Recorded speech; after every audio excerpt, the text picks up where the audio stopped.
ভালোভাবে বাঁচতে চাইলে শোনো আমার মেয়া ভাই, সৎ থাকিলে মারা খাবা, দুর্নীতি ছাড়া উপায় নাই। সৎ থাকিলে মারা খাবা, দুর্নীতি ছাড়া উপায় নাই।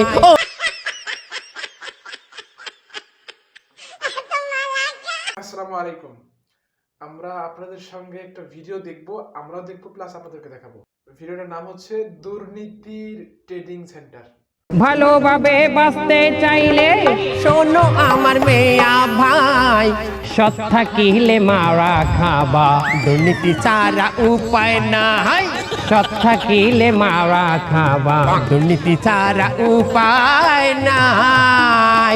ও বাউল আবু জাফর কয়, ভুলিতে পারি নাই আমার সততা কারে কয়, সততা থাকিয়া আমার কুলমান গেছে,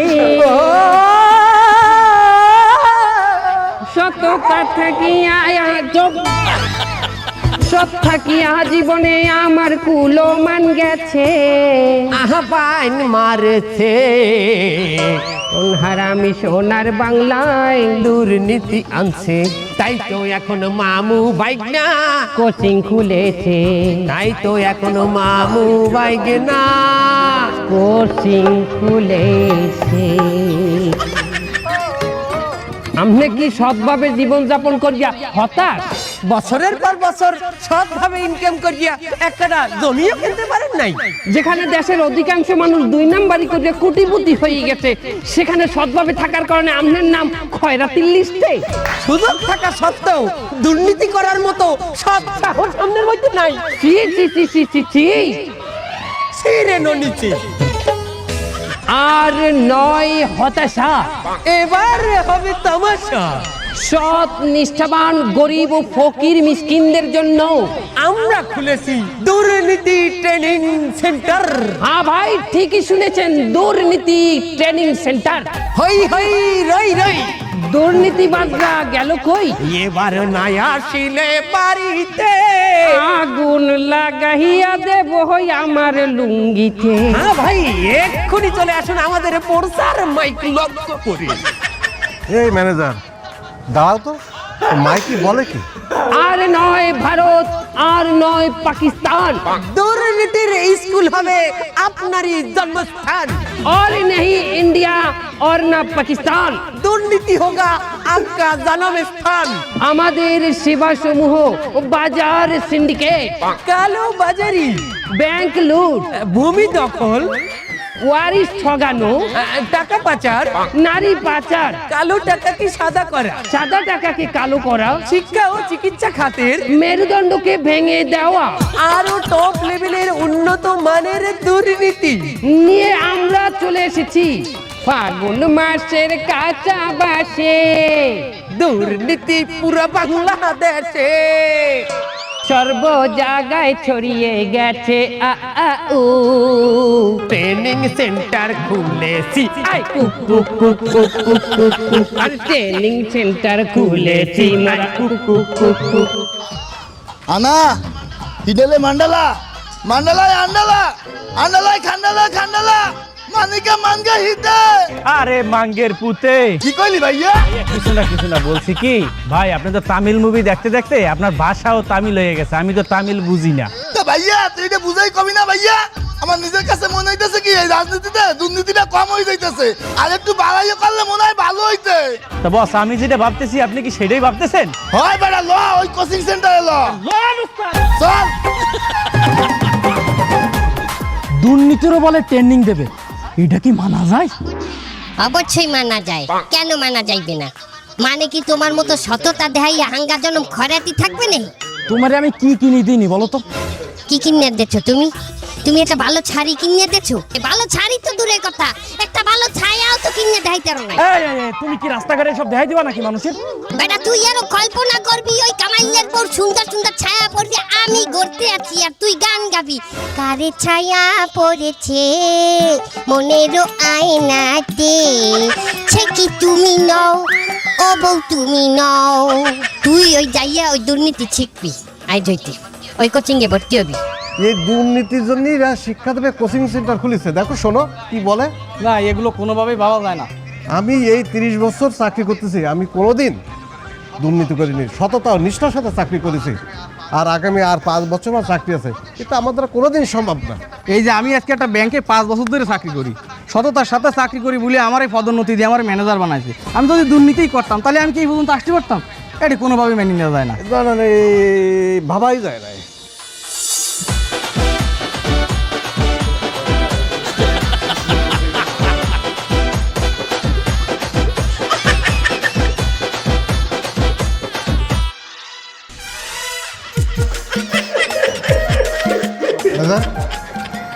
তুমি এই জায়গায়? আমারও তো একই প্রশ্ন আঙ্কেল, আপনি এই জায়গায় কি করতেছেন? আপনি সেদিন না আমার বললেন যে আপনি 5টা বছরের মাত্র আছে রিটায়ারমেন্টের, ভালোভাবে চলবেন, ঘুষ খাবেন না, সুদ খাবেন না, তার মানে আপনি এই জায়গায় দুর্নীতি শিখতে আইছেন? এই বেশি কথা বলিস না, আমি 30 বছর সৎ ছিলাম। এই 30 বছর তুই সৎ থেকে নে, তারপর আসিস এখানে। আচ্ছা তাই বলে এই বয়সে আপনার সাথে দুর্নীতিটা যায় বাবা? এই যাবে না কেন? শিক্ষার কোনো বয়স নেই, দুর্নীতিরও কোনো শেষ নেই। ওয়ালাইকুম আসসালাম। সম্মানিত শিক্ষার্থীবৃন্দ, দুর্নীতি ট্রেনিং সেন্টারের ওরিয়েন্টেশন ক্লাসে আপনাদের সবাইকে স্বাগতম। আমরা এত গাছের টাকা দিয়ে ভর্তি এলাম, তা আমাদের একটা ভালো এসি রুমে বসাবেন। সেই এসি রুম তো দূরের কথা, ফ্যানও নেই, দেখতেছি এই গাড়ি গ্যারেজ। এটা কোনো কথা হলো? আমাদের এই গাড়ির গ্যারেজে বসালেন আপনারা? আপনাদের বসানোর কথা এসি রুমে, কিন্তু আমরা বসাইছি গাড়ির গ্যারেজে। এখানে আমরা কিঞ্চিত দুর্নীতি করছি। দুর্নীতি ট্রেনিং সেন্টারে আমরা নিজেরাই যদি দুর্নীতিবাজ না হই, আমাকে বিশ্বাস করবেন? শুধু হইয়ে না, এসি রুমের মধ্যে দরজা থাকে কয়টা? একটা। হঠাৎ করে যদি আমাদের ক্লাসের মধ্যে পুলিশ আসে, আপনারা একটা দরজা দিয়ে কি সবাই একলগে পলাইতে পারবেন? না না না, এখানে কিন্তু চারদিকেই দরজা আছে, পুলিশ আসার সাথে সাথে আপনারা পলাই যেতে পারবেন। যে যার মতো যেদিকে পারেন সেদিকে পর্যন্ত দৌড়াইবেন। এরাই আসল দুর্নীতিবাজ, এদের কাছ থেকেই শিখতে হবে। একদম। ক্লাস করানোর জন্য আমরা বাংলাদেশের স্বনামধন্য বিশেষ বিশেষ জায়গা থেকে দুর্নীতিবাজদের আমরা ধরে নিয়ে এসেছি। তাদের অভিজ্ঞতায় আপনারা দুর্নীতি শিখবেন। একজন বাজার সিন্ডিকেটকে আমরা এখনই মঞ্চে ডেকে নেব।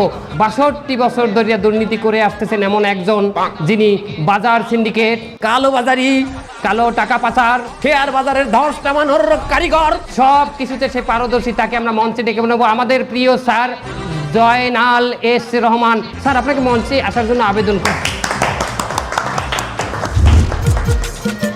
আসসালামু আলাইকুম।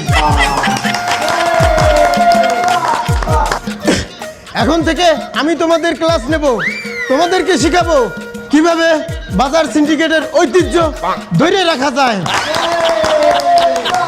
এই দেশের মানুষ গাড়ি রিজার্ভ করতে পারবে, বাড়ি রিজার্ভ করতে পারবে, রেস্টুরেন্টে যাইয়া রেস্টুরেন্টের টেবিলও রিজার্ভ করতে পারবে, কিন্তু আমি জয়নাল এস রহমান যতদিন বাঁচতে আছি এই দেশের কোনো মানুষরে $1 রিজার্ভ করতে দেব না, দেব না, দেব না বলে না। আজকে আমার হাতে বেশি সময় নাই, সময় খুবই সংক্ষিপ্ত। আমার কিছু কোটি টাকা পাচার করতে হবে। আমি এখন তোমাদের থেকে আসি, বিদায়, আল্লাহ হাফেজ। কিছু কোটি টাকা? কোটি টাকা এর দ্বারা কিছু? স্যার, বাজার সিন্ডিকেটটা তো নাইলে আমরা বুঝলাম, কিন্তু জমি জমা সংক্রান্ত দুর্নীতিটা আমরা কার কাছ থেকে শিখব? আমাদের একজন অভিজ্ঞ ভূমিদস্যু আছে, যার নাম ভূমিখেকো সোলাইমান। হে হইলে ভূমি অফিসের পিওনো। পিওনো? সারা জীবন তো শুনেছি ইওনো, পিওনো তো কখনো শুনিনি। আসলে ভাইজান হয়েছে কি, সে হলো আসলে ভূমি অফিসের পিয়ন। এখন পিয়ন শব্দটা একটু খারাপ শোনায়, তার জন্য এর জন্য আমরা তাকে পিয়নও বলি। আচ্ছা, একজন পিওন সে আমাদের মতো বড় বড় অফিসাররা কি শিখাবে? এ মেয়া, সে শুধু পিয়ন না, আর 400 বিঘা জমি আছে। আপনার নাম বড় বড় অফিসার, হে পকেটে, বুক পকেটে রাখে। আর 6-7টা পোলা মাইয়ে সব আমেরিকা, কানাডায় সেটেল, বেগম পাড়ায় থাকে। অস্ট্রেলিয়া হে 2-3টা ক্যাসিনো। এই শালা খয়রাতে 3 দিন চাকরি করে নিজের বড় অফিসার মনে করতেছে। যন্ত্রণায় পড়া গেল তো। আমার মতো 30 বছর চাকরি করে নেয়। আমাদের প্রিয় ভূমিক্ষেক ও সুলাইমান আপনাকে মঞ্চে আসার অনুরোধ করছি।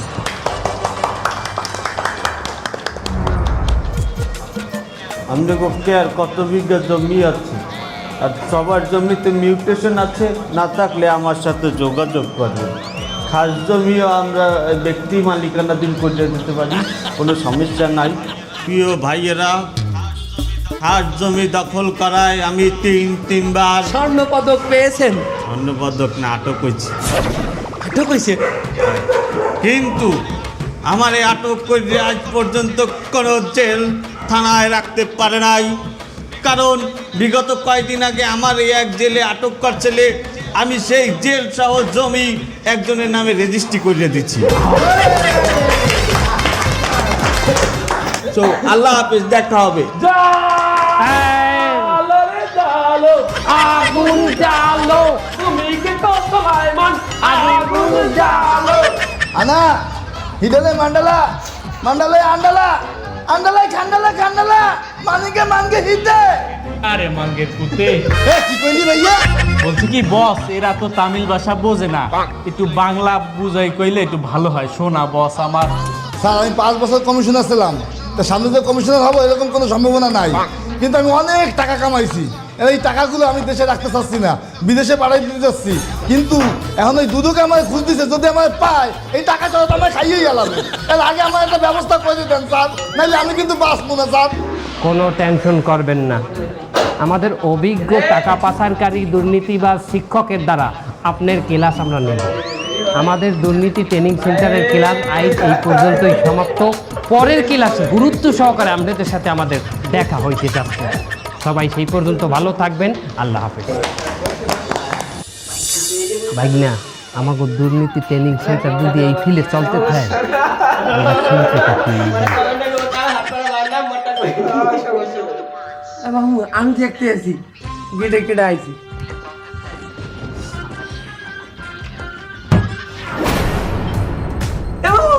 কেটে আইছে দেখেন। কেডা?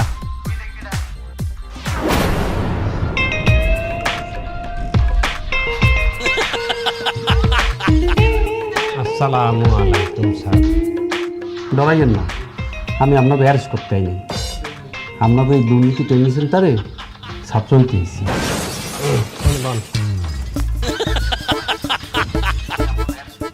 আপনি পুলিশের ইউনিফর্মটা পরি এখানে কেন আসছেন? হ্যাঁ, ডরাইছেন? হ্যাঁ, তা ডরাম কি ডরামো কি কি? ও মা, এই বাইক না কি কয় এখন দেখি। মামু কোনোদিন পুলিশের ইউনিফর্মে ডরায় না, খালি এটা দেখলে একটু ডিমের কথা মনে পড়ে। আমি দুর্নীতি করি বললে আমার একটা শ্রদ্ধা আছে না, পুলিশের আমার প্রতি তো একটা শ্রদ্ধা আছে। হ্যাঁ স্যার, আপনি আইছেন শেখতে, আপনি পিস্তল লই আইছেন কিসের দিনে? এটাও ডরাইছেন? আরে ওটা ডরাইছি, কি ডরামো আমরা? আমি এখন শোনেন, আমি হাস্যই কইতেছি, আপনাকে ওই ট্রেনিং সেন্টারে আমি ট্রেনিং লইতে গেছি। তা আপনি এখানে আসছেন কেন? বাবা, যেখানে আমরা কোচিং করাই সেখানে যাবেন, যেখানে ট্রেনিং করাই সেখানে যাবেন। আমার বাসভবনে কেন যান? আপনি ওই জামা খুললে আসেন। আমি বাইক না, তুমি বুঝাও, আমি কোনো কথা বলতে দিও না, তুমি জামা খুললে আসেন। আপনাকে ট্রেনিং সেন্টার ঠিকানা দেন। আবার ওইটা উঠান। ঠিকানা বলার সময় নাই, আপনি কাল চলে এসেছেন।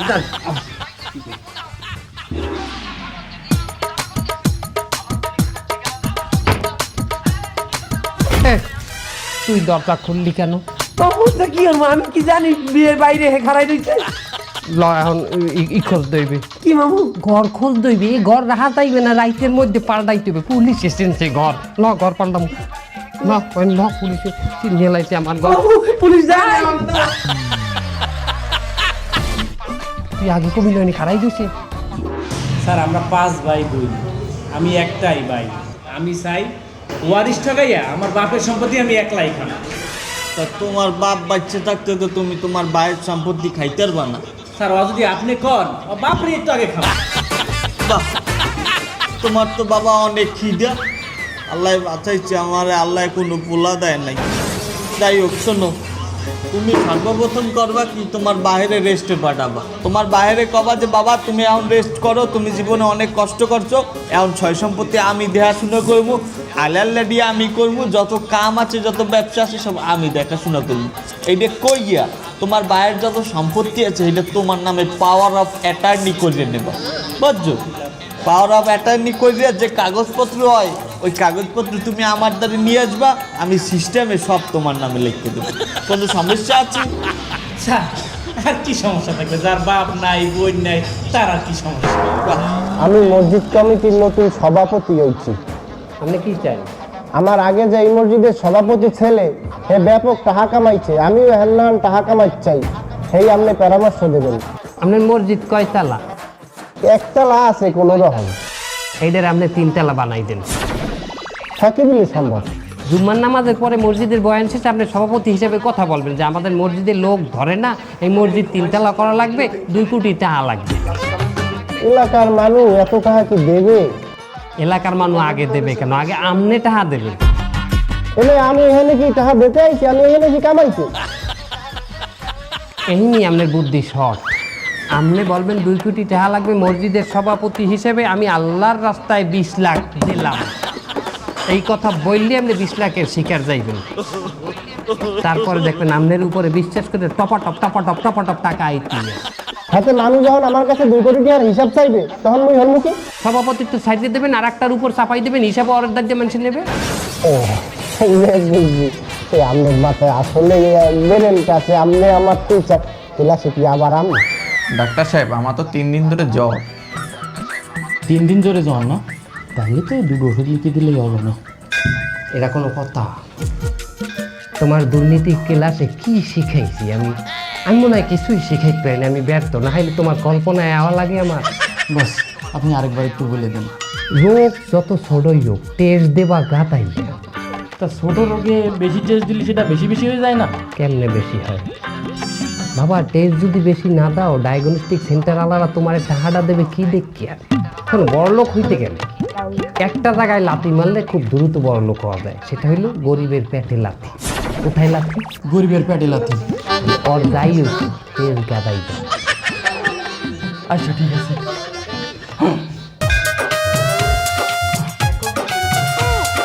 জ্বর তাই না? জ্বর দুটো সেমি যাবার মতো।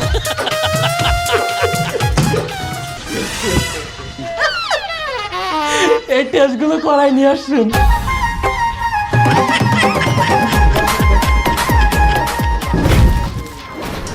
হ্যাঁ অজ্ঞান, তাহলে তো আমার টেস্ট আরো বাড়াতে হবে। এই পাশে তো বেশ বাকি নেই, উল্টো পিটি লিখি। আমি একজন ব্যাংকের ম্যানেজার। এখন মনে করেন প্রতিনিয়ত আমার কাছে ছোট ছোট ব্যবসায়ীরা লোন নিতে আসে, এই যে মাছের ব্যবসায়ী, কাঁচামালের ব্যবসায়ী, এরকম তারা এসে মনে করেন 10 থেকে 15 লাখ টাকা করে ঋণ নেয়। তো ওই টাকা ঋণ দিয়ে স্যার আমার তেমন কোনো লাভ হয় না। আপনি ওই কয়টা লোন দেবেন কেন? আপনি 50 কোটি টাকা লোন দিয়ে দেন। হ্যাঁ গো, 50 কোটি টাকা লোন যদি দিই তা সেই পরিমাণ সম্পত্তি তো তার জামানত দেখাতে হবে, এই তো তারা দেখাতে পারে না। কি দেখাইতে পারেন না? হ্যাঁ কারাগের ব্যবসায়ী। তা আপনি একটা বড় গের দেখাই দেন। আমি বড় গের কোথায় পাবো? নদী আছে না, রূপসা নদী, ওই রূপসা নদীর ঘের বানাই দেখাই দেবেন, কি পারবেন না? এই স্যার এত বড় উপকার আমার করলেন স্যার। আপনার ছোট্ট একটা খেদমত করার সুযোগ দেন স্যার আমার। কি খেদমত? আমি আপনার এই কোচিংয়ের নামে স্যার 100 কোটি টাকা লোন পাস করা দিতে চাই স্যার। আমার ছোট একটা কোচিং সেন্টার, ছোট একটা ট্রেনিং সেন্টার, এটার আপনি কি বলে এত 100 কোটি টাকা লোন দেবেন? আরে কোথায় এটা একটা ট্রেনিং সেন্টার? আমি এটা ব্যাংকে একটা ইউনিভার্সিটি হিসেবে দেখাবো স্যার। এটার ইউনিভার্সিটি হিসেবে দেখাই দেবেন? আপনার কাছে ঠিক আছে, আপনার ঘরে ঘরে করলাম, কেমন দিলাম কোন?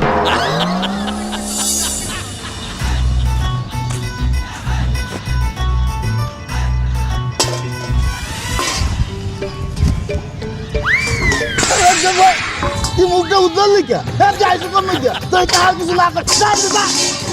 কি আপনি না রাজনৈতিক দলের একজন নেতা, আপনি এনে খয়রাত করেন কে? আরে ভাইয়া হন কিছু কইস না। এই আমি আমার সব সম্পত্তি সব দুটোকে আত্মসাৎ করে লইছে, আমার তো ধরে লই যাইবে, আমি এই জন্য ছদ্মবেশ লইছি। তা আপনি রাস্তায় খয়রাত করেন কে? আপনি কোন আত্মীয় স্বজনের বাসায় যায় শেল্টার নিতেন? আরে ভাইয়া আমি যদি আত্মীয় স্বজনের বাড়ি যাই, যদি বিরোধী দল আমার ধরে বাইরে লাইবে, আমার দুর্নীতিটা কোনো শান্তি নাই, বুঝলি? এখন ভাইয়া তুই ব্যথা পাইস না, আগের অভ্যেসটা ছাড়তে পারি নাই, সেই জন্য তো 2-1 ফুট টাক দিছি, বুঝলি? যা যা করে কবি না করলে মোর কথা। এ হন এই কোনটা উঠাইছিলি কে? আর উঠাবি না কোন সময়? যা। আরে ইন্সপেক্টর সাহেব, আপনি আমার অফিসে? আঙ্কেল আপনাকে আমার সাথে থানায় যাইতে হবে। মানে? আপনি কি দুপুরবেলা মিষ্টি খাওয়ার জন্য কারো কাছে 5,000 টাকা এনেছিলেন? আরে আমার তো ডায়াবেটিস, আমি তো মিষ্টিই খাই না। থামেন! আপনি যার খাইতে টাকা এনেছেন দুপুরবেলা, হ্যাঁ আমাকে প্রশাসনের লোক। আপনি চলেন, আমার লগে থানায় চলেন। চলেন। দাঁড়ান দাঁড়ান। ওকে এত সহজেই রাজি হয়ে গেলেন আপনি?